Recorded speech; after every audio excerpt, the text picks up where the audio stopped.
Baik, terima kasih atas kesempatan dan waktu yang diberikan kepada saya.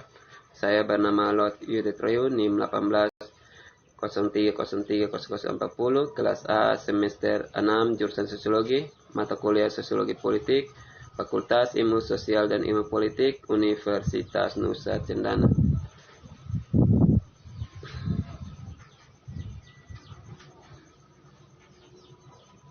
Dari tugas mingguan yang diberikan yaitu untuk mereview suatu buku. Di sini judul bukunya yaitu Feminis di Wilayah Nordik, Neoliberalisme, Nasionalisme, dan Kritik Dekolonial. Baik, kita langsung dengan pembahasan. Neoliberalisme adalah konsep yang diperdebatkan dan para sarjana menggunakan antologi itu dengan berbagai cara. Beberapa dari mereka tidak menggunakannya sama sekali atau membatasi bagaimana dan kapan digunakan karena mereka menganggap istilah tersebut telah kehilangan kekuasaannya sebagai alat analisis. Pemahaman kita tentang neoliberalisme menjembatani bidang-bidang tersebut, ekonomi, politik, dan studi budaya. Kami menawarkan pembacaan neoliberalisme sebagai visi kemasyarakatan itu, menonjolkan pasar dan keuntungannya sebagai prinsip dasar sosial organisasi.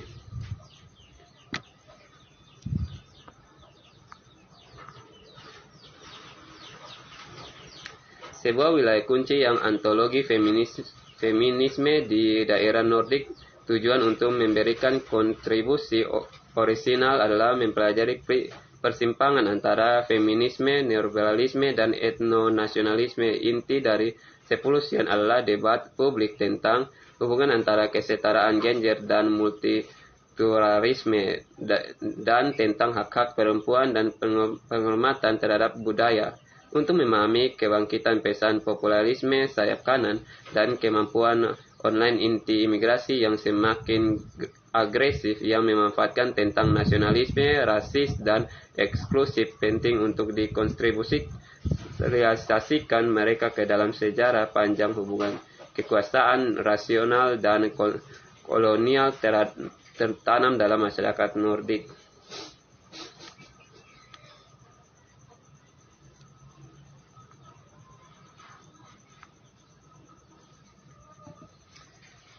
Penelitian sering mendeskripsikan inti dari kekhasan feminisme wilayah Nordik, termasuk referensi untuk kolaborasi sejarah antara negara-negara Nordik dan gerakan feminis. Saat ini, deskripsi masyarakat Nordik sebagai ramah wanita. Wanita atau ramah gender sering terlihat kuat dalam metafora tetapi lemah dalam kapasitas analisis. Tetapi mereka masih digunakan secara luas. Mereka menangkap sebuah bentuk kesuksesan feminis di mana sebagai hasil dari perjuangan feminis, agenda untuk kesetaraan gender telah dimasukkan dalam sosial demokrasi kesetaraan.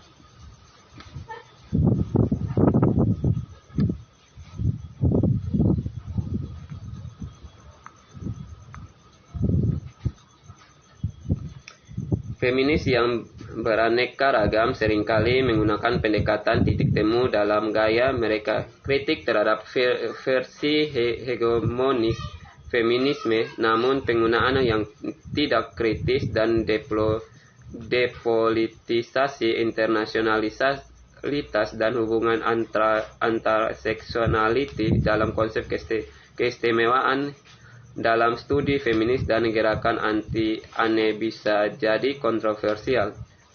Perdebatan baru-baru ini, baik di dalam dan di luar wilayah Nordik, bereaksi tentang hal ini. Evans dan Rep Bernard menunjukkan hal itu. Aktivitas feminis dan queer seringkali dapat menghasilkan wacana institusionalisasi sebagai satu kebutuhan dan sebagai wakil untuk menjadi inklusif.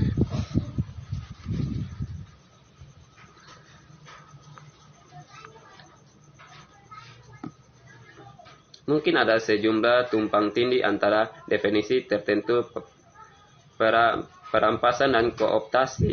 Ilmuwan politik feminis De Jong dan Kim dalam agenda penelitian mereka untuk studi tentang kooptasisme mendefinisikan konsep kooptasi sebagai apropriasi, pengencangan, dan reinterpretasi wacana feminis dan praktis oleh neo-feminis aktor untuk tujuan mereka. Di sini setujuan operation adalah bagian dari definisi kooptasi yang lebih luas, tujuan politik normatif De Jong dan Kim, serta tujuan lainnya sarjana feminis ketika mereka mempelajari kooptasi adalah untuk mengatasi kekecewaan mereka.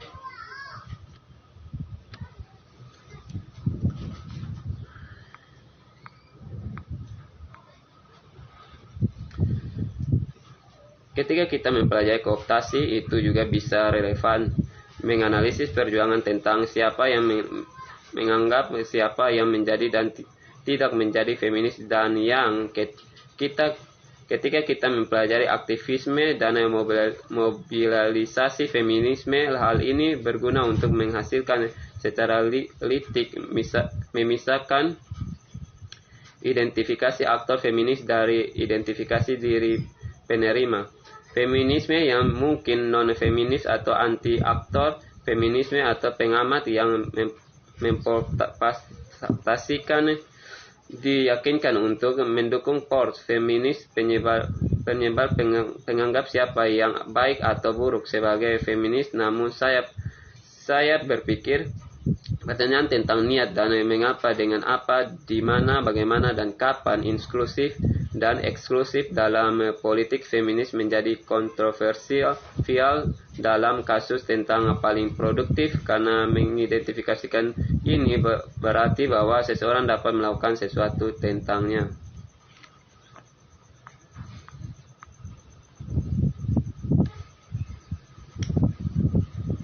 Pelabelan aktor juga menimbulkan pertentangan tentang bagaimana kita harus menangani dan perbuatan dari waktu ke waktu.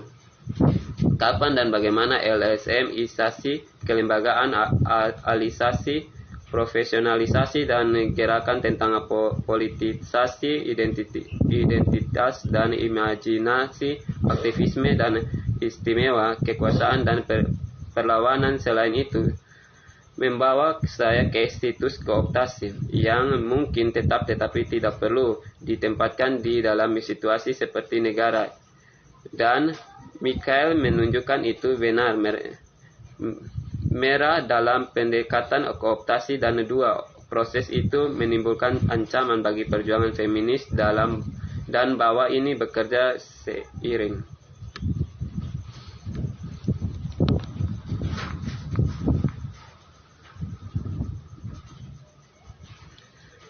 Kooptasi bisa menjadi pembunuh percakapan antara sarjana feminis dan aktivis yang dapat didasarkan pada cara yang tidak membantu pada binari. Semacamnya sebagai penjajaran politik institusionalisasi dengan aktivisme akar rumput atau internal dan eksternal. Dalam feminisme atau feminis ideal yang baik, teroktasi masa lalu versus masa kini pasca feminis. Biner semacam ini dapat menghasilkan force. Cara berpikir ke belakang tentang aktivisme feminisme yang dapat mengaksesnya untuk tujuan mobilisasi. Hasil gerakan sosial adalah kompleks dan terdiri dari berbagai kemungkinan efek, baik yang disengaja maupun yang tidak disengaja, mengarah ke efek logis serta koordinatitas yang dapat makan konflik atau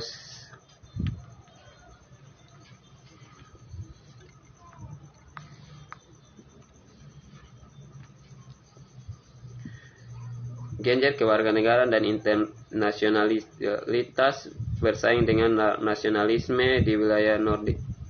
Sejarah feminisme baru-baru ini membahas perubahan dalam usaha gender kesetaraan diaktualisasikan dalam narasi-narasi sebagai bagian dari klaim neonasionalisme di Eropa kontemporer. Ini tertanam dalam konstruksi identitas nasional dan Eropa. Meningkatkan migrasi ke dalam mobility di Eropa telah memberikan kontribusi untuk menantang konsep sebelumnya, nasionalisme dan populisme yang didasarkan pada keluarga konservatif dan politik gender yang berpusat pada kepemimpinan laki-laki dan peran utama perempuan sebagai ibu.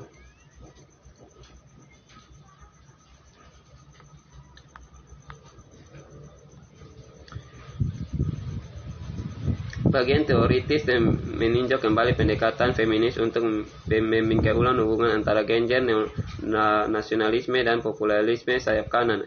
Merefleksikan dalam pengertian eksklusif dari nasionalisme kesetaraan di dalam konteks Nordik tertentu. Fokusnya adalah pada pendekatan feminis baru-baru ini, pembingkaian kembali hubungan antara populisme sayap kanan, neoliberalisme, dan politik gender seperti pendekatan internasional dan form nasional. Perhatian khusus adalah antarmuka, antar imigrasi, ras, etnis, seksualitas, dan gender.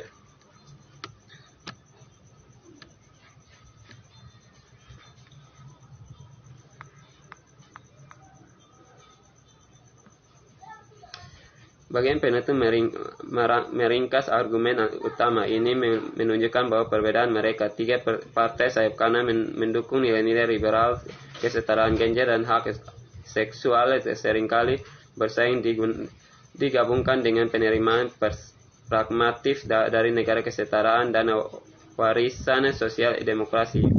Bisa dibilang ini menantang pendekatan yang dominan gender dari populisme sayap kanan, menekankan dukungan partai RWP untuk politik keluarga konservatif dan politik neoliberal.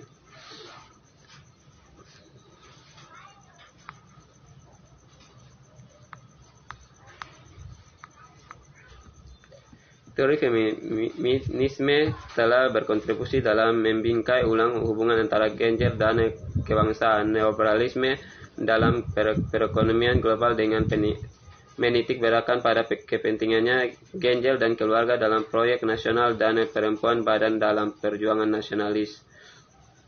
Penelitian tentang neonasionalis, aktivisme, dan populisme sayap kanan di seluruh Eropa telah menginspirasi pendekatan feminis baru tentang pembingkaian ulang hubungan antara gender, nasionalisme, rasisme, dan neoliberalisme.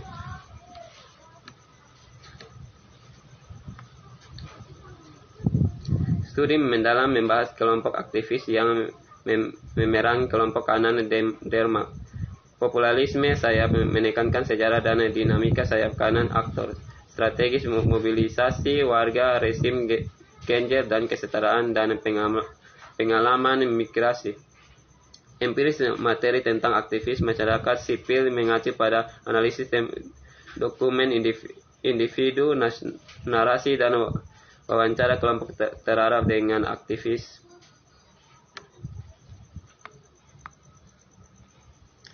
Bagian ini membahas bagaimana kesetaraan dan imigrasi Nordik tertentu sejarah, budaya, dan kebijakan mempengaruhi kondisi aktivisme sipil. Dengan menekankan pada konteks Denmark ini memberikan gambaran umum tentang hasil utama dari studi eksplorasi Denmark tentang mobilisasi warga melawan populisme sayap kanan. Mungkin sekian dari saya. Terima kasih atas kesempatan dan waktu yang diberikan kepada saya.